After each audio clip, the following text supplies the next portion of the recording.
Peace and love to everyone. Happy Friday, everybody. How's everyone doing today?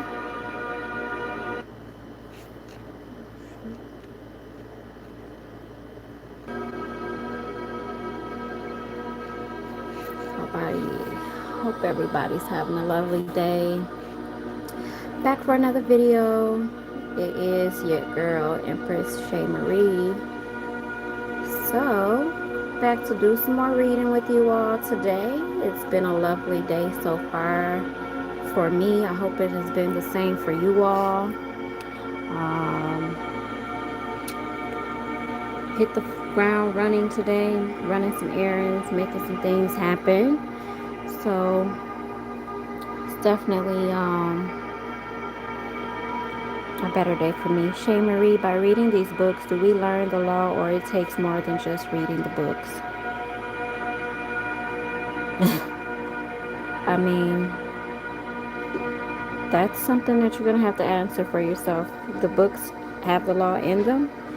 If you read them, then yes, you'll know where to find the laws and how to apply them. So, I mean, that's self-explanatory. That's self-evident, honestly.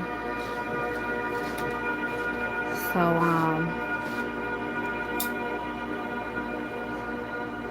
I'm going to go ahead and get started reading.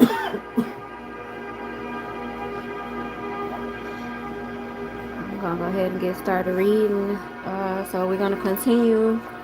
I think we left off on chapter 6 yesterday. So we're going to pick up. Yep, we left off. The last chapter was chapter 6. So today we're going to pick up on common law jurisdiction versus statutory law jurisdiction. One moment, please.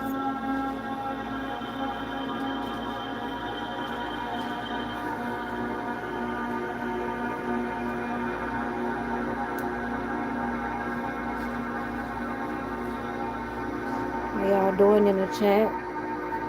Peace and love, Mother Vicky. How are you?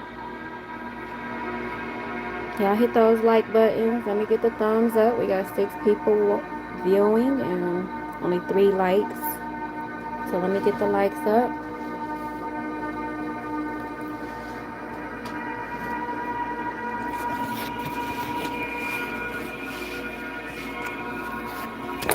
Alright, so I don't know how long I'm gonna last today because I just put the grandbaby down and y'all know how she do with her cat nap. So I'm gonna read as long as possible today and get this over with, okay?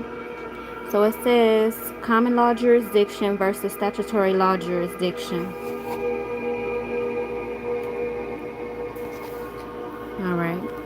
Very few U.S. citizens know that they have a fundamental choice to live their lives and conduct their businesses under common law jurisdiction or statutory jurisdiction. Common law is the law of the land, the law of the Constitution. Statutory law is the laws of the federal government and the several state municipalities thereof. The U.S. Constitution is a common law statement. In the United States, common law is the law of the land. The Constitution, must be interpreted in the light of common law, the principles and history of which were familiarly known to the framers of the Constitution. The language of the Constitution could not be understood without reference to common law. U.S. versus Wong Kin Ark, 169 U.S. 649 18 SCT 456. Law of the land means the common law. Taylor versus Porter, 4 Hill, 140 146 1843. Justice Bronson and State versus Simmons. Okay. The U.S. adopted the common laws of England with the Constitution. Coldwell versus Hiss, 167. Okay.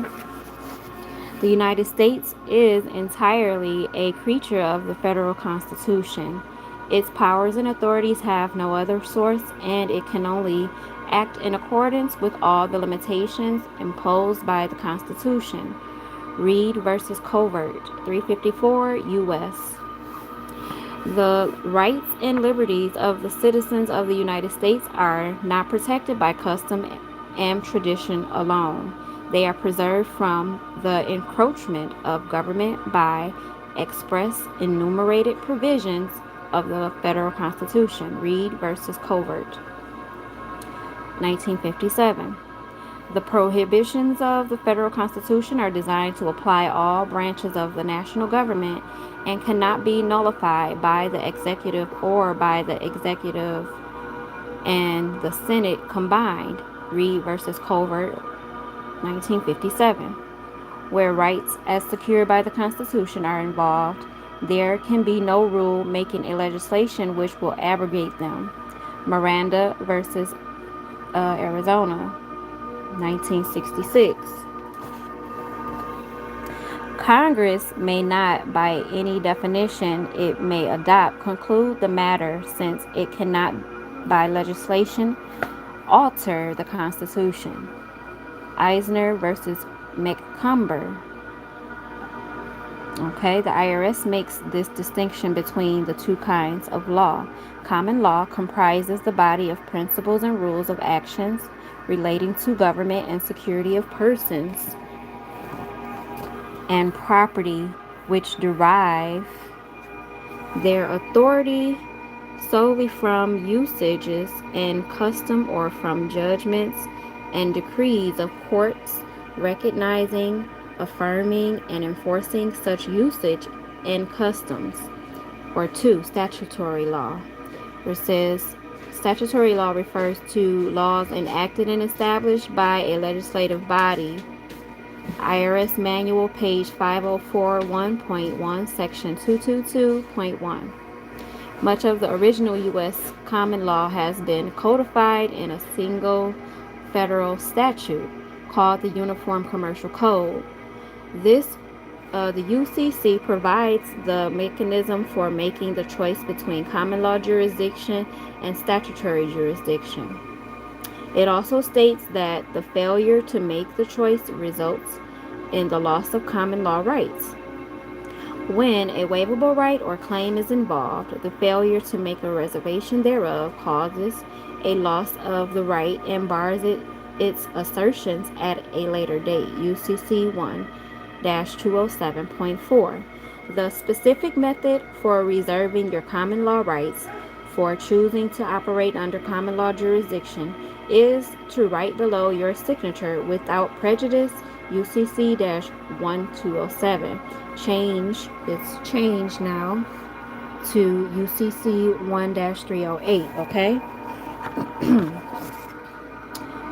You could use this phrase on your driver's license, on bank signature cards, on checks, and on contracts. So today I went and opened up an account, and I didn't sign without prejudice, but I signed without recourse, which is pretty much the same thing. Okay, I put all rights reserved next to it.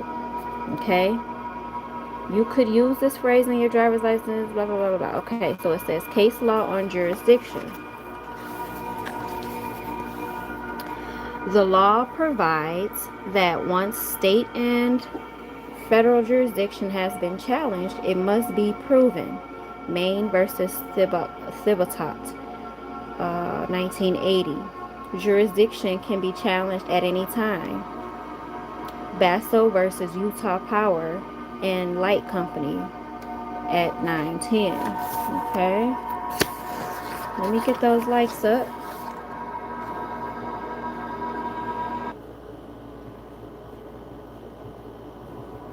Okay.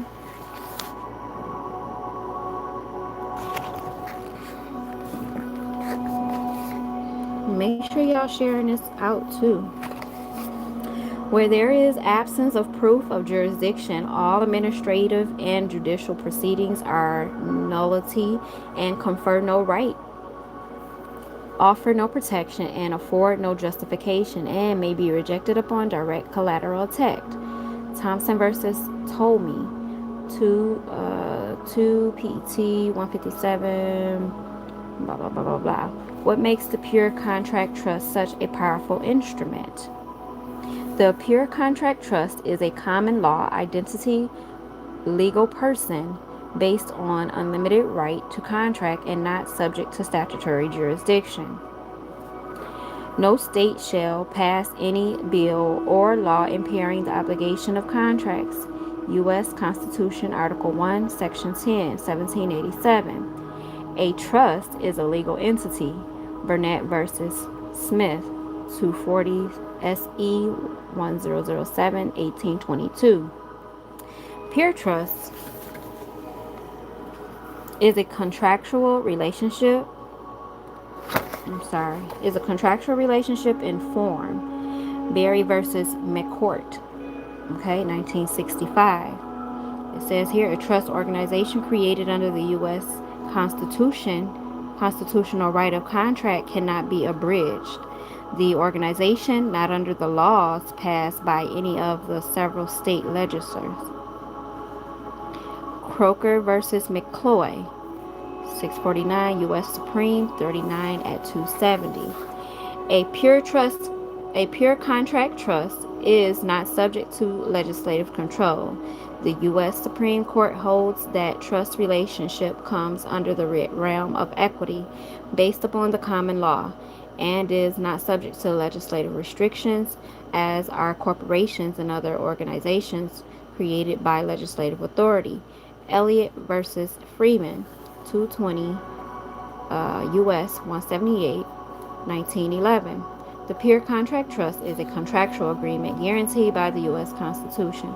A pure trust is established by contract, and any law or procedure in its operation denying or obstructing contract rights impairs contract obligation and is therefore violative of the U.S. Constitution. Burnett versus Smith, 240 SW 1007, 1922. Okay, it says the creator of a pure trust may mold and give it any shape he chooses, and he or the trustees may provide for the appointment of a successor or successors to the trustee or trustees upon such term as he may choose to impose. It is established by legal precedent that pure trusts are lawful, valid business organizations. Shaw versus Payne, 12 Allen, Massachusetts, 293, and Harwood versus Tracy, 118. Okay. The pure contract trust can engage in any lawful business in any state and anywhere in the world. It is established by legal precedent that pure trusts are lawful, valid business organizations. Baker versus Stern, 216 NW 147 558 ALR 642.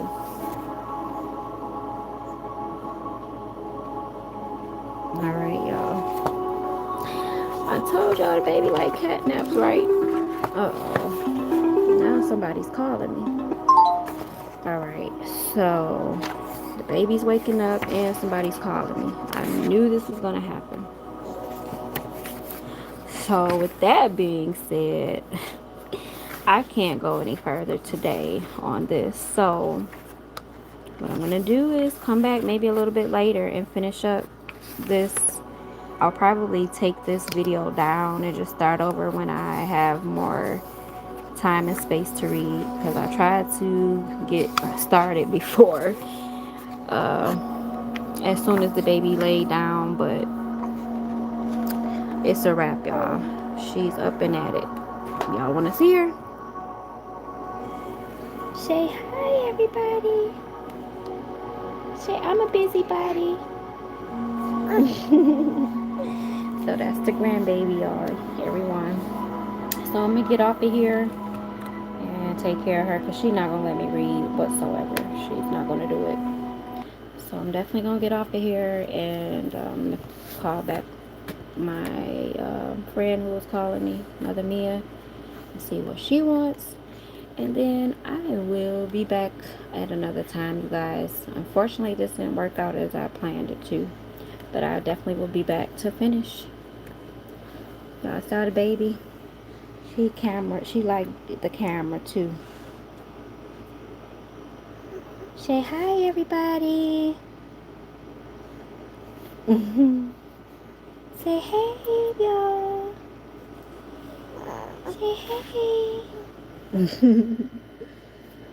Alright, y'all. So, I'll be back later. Yeah, I'll be back later. Also, if y'all want to join us for meditation later on today at 6, I'll just email me and I'll send you the invitation to the meditation. I really don't want to open it up to everybody. But we need to raise the vibrations. So, make sure y'all email me if y'all want to make it to the meditation, our community meditation tonight, which we hold on every Wednesdays. With that being said, y'all, because grandbaby getting definitely busy and now mother's calling me back. So I'll talk to y'all later. See y'all next time.